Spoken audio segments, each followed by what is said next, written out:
Abusua eye former education minister Owura Yaw Adutwum atimi akopiem ewo Kenya maimu na okoye na oni mpanyifo edi nkomo na mpanyifo tutu na no ani ebisa ne se eja wakoji ye ewo eye amanyosemu eno achire krampo yetimi yi use mahebedwani emesa atre wahiem emma wosoafo hwe nwomasuan so wo manga na mani achire mu na chire ye wo jani isenye esi kofa ene niema etimi aboa wo de niema watimi achieve afrimu ana papa iso ene medam asese mama misa kunye na status ene wo chim how far or they started free a civilian a fedi or the go pm well mahebedwa fie yi ni se MP a fedi sanso de dwumede kase hye ne sese osoafo a onhwe nwomasuan so ewo manga na abusua yense emre yenkotie eye ne nsem bia oditu jawabe okopie mu ewo Kenya.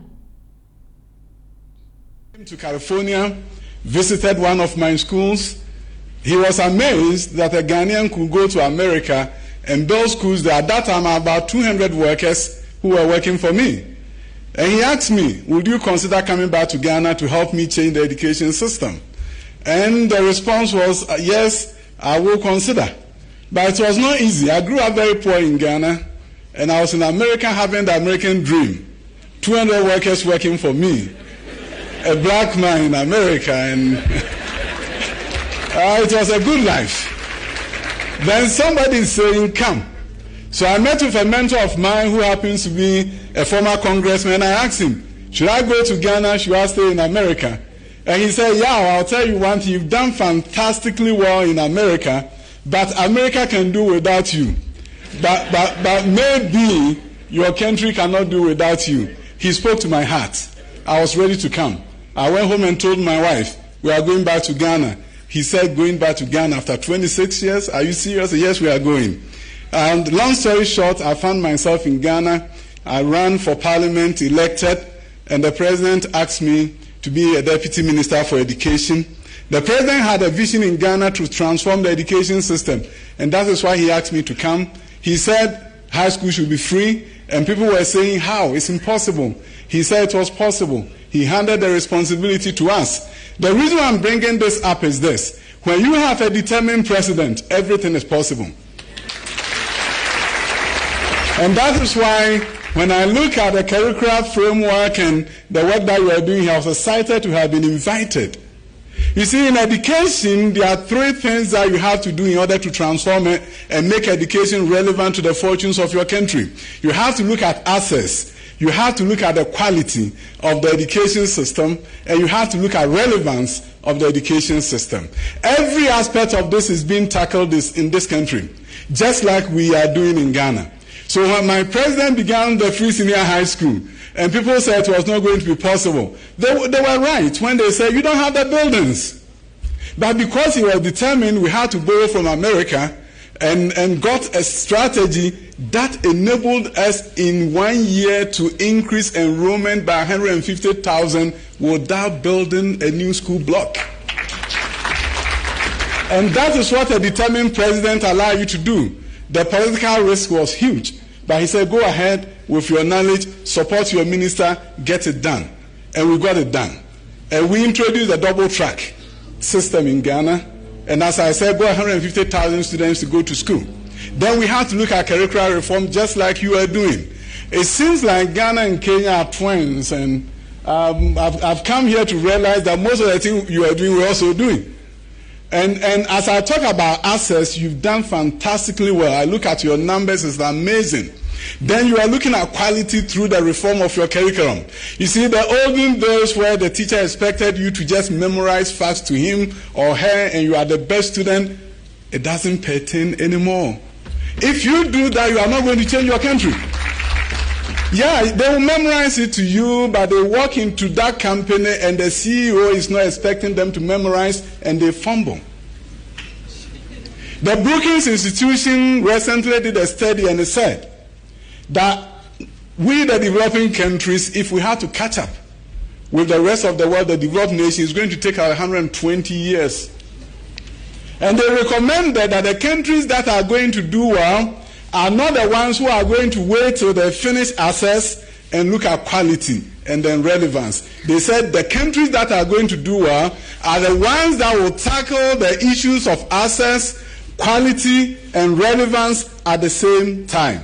And that is what they call leapfrogging inequality. You can look at the book, Leapfrogging Inequality. Kenya is on the right track to leapfrog inequality.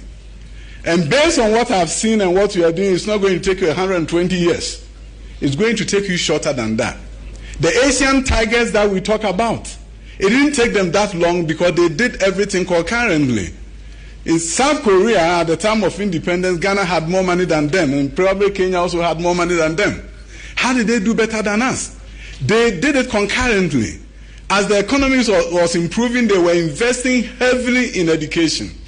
And out of that, they were able to catch up with developed nations. Our GDP in Ghana, gross domestic per capita, was higher than South Korea. Recently, South Koreans came to Ghana with a group of investors, their Exim Bank, and they were going to give Ghana a loan. They showed us 3 graphs at the Ministry of Education. The first graph was the GDP of Ghana per capita compared with that of South Korea in 1960. Ghana was way ahead of them. They showed us the second graph, which actually looked at where we are now. Per capita income of Ghana and South Korea, and of course, they are way ahead of us. And they asked us a question. I was the chair of the meeting. They said, why do you guys think we are not better than you? And of course, I was scratching my head in shame.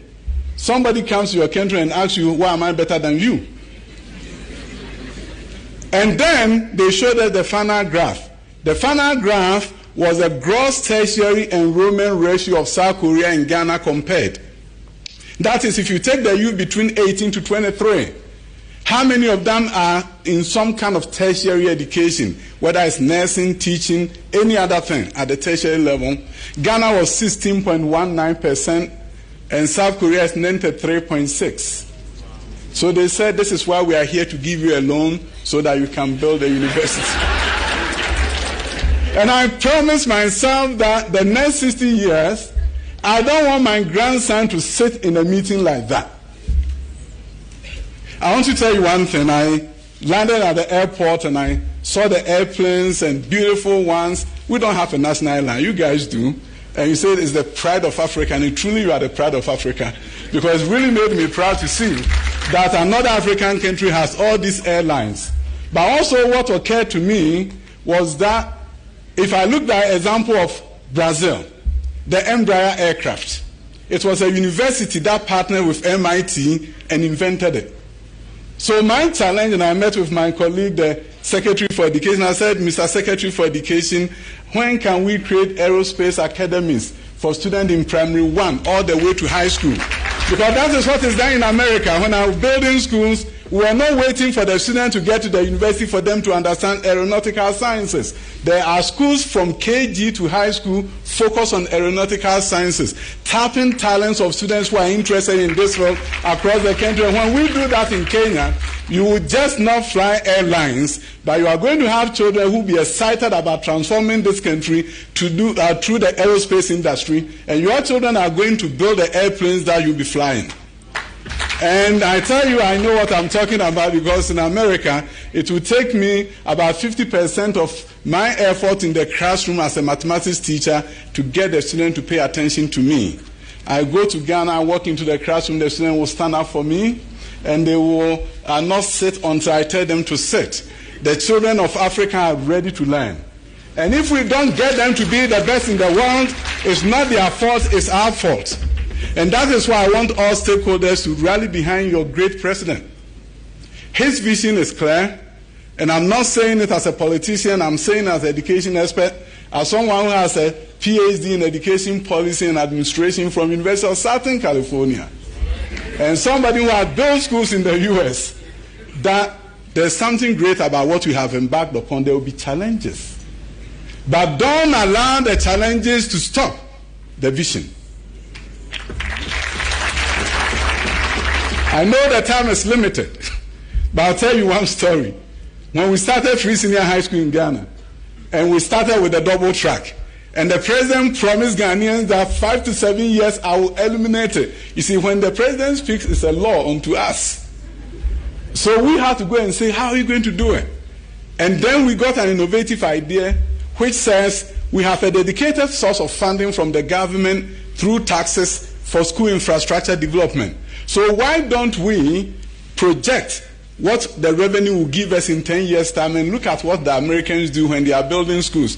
When a city in America is building schools, they don't wait for the money to trickle in every year. They borrow against a dedicated source of funding, use that to build the schools today, and then wait and pay it down. So we look at the source of funding for education, for school infrastructure, and we realize that if we borrow 40% of the revenue that will come to us in 10 years' time, it will give us $1.5 billion. And we did it. So if $1.5 billion wouldn't have come from the World Bank, they wouldn't have given it to us. But that money was sitting in Ghana. And when the president was fiercely determined that he needed to do something, all of a sudden ideas came and were able to generate $1.5 billion in Ghana. And as I speak with you, we are building schools everywhere. And those ideas that happened because the president was fearless, he was determined, he was willing to do the impossible, and we supported him. When you support your president, who is determined to transform the fortunes of this country, in the 21st century, our transformation is not going to be about the fact that we have coffee or cocoa. It's going to be about the fact that we have created creative minds around the country. For those of you who are not in education, I don't want to bore you with education jargons, but there's something called the Bloom's taxonomy. And now we have the new Bloom's taxonomy. The highest level of learning is when children create something, and not when they memorize facts. So when you look at the new Bloom's taxonomy, instead of telling the children in your classroom to talk about the effects of pollution and what causes pollution, those are good at the basic level, comprehension level. But you want your kids to be the best in the world, you are going to ask them to create a city without pollution. And that is where the ideas will come to the front. That is where great ideas will come. And that is what your curriculum promises. And I want to be able to come back here maybe 20 years' time and see your aerospace high school and where children are actually designing something unique and profound. Because if you wait till the university for them to know aerospace, you are late. Other countries are not doing. This curriculum promises you that. I'm excited to be here and also to tell your president and your nation that Ghana is ready to partner. And the future of Africa, the story of Africa will be different when we come together and partner together and work together and know that Africa's fortunes lies within us. And there are things that we can do, of course, with support from our friends from other nations, but the future of Africa depends on us and is going to take bold leadership of African presidents and other leaders to turn the fortunes of Africa around so that the story of Africa, when it's written, some of us will find our names in the appendices. I went to UK, visited UK and went to the parliament, and I saw statues everywhere. And there was a colleague of mine who was right behind me, and I turned around and I told him, I said, I'd rather be African. And he said, why do you say you'd rather be African when you're in the parliament of UK? And I said, in Africa, I don't see that many statues. So if I work hard enough, in my village there will be a statue erected in my honor.